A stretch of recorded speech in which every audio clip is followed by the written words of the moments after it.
जय शिवराय मित्रांनो, आजचं गणित काय पाहूया. दोन संख्यांचे गुणोत्तर 7-4 आहे. त्या संख्यांची बेरीज 143 आहे. तर त्या संख्या कोणत्या? सिंपल आहे. दोन संख्यांचं गुणोत्तर किती आहे? 7-4 म्हणजे 7x अधिक 4x बरोबर किती? 143. हे असं का म्हणलं? दोन संख्यांचे गुणोत्तर 7-4 आहे आणि त्या संख्यांची बेरीज 143 आहे, म्हणून 7x अधिक 4x बरोबर 143. 7 आणि 4 किती? 11x बरोबर 143. म्हणजेच काय? x बरोबर 143/11. 11 एके 11, 11 एके 11, बाकी राहिले किती? 3. 11 त्रिक 33, म्हणजे x ची किंमत आली 13. आता हे इथं 7x आहे आणि इथं किती आहे? 4x.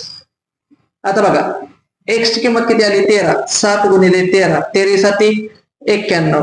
4x म्हणजे दुसरी संख्या. 4 गुणिले x ची किंमत किती आहे? 11. 11 चौक किती? 44. याचा अर्थ ती संख्या काय? 91 आणि 44.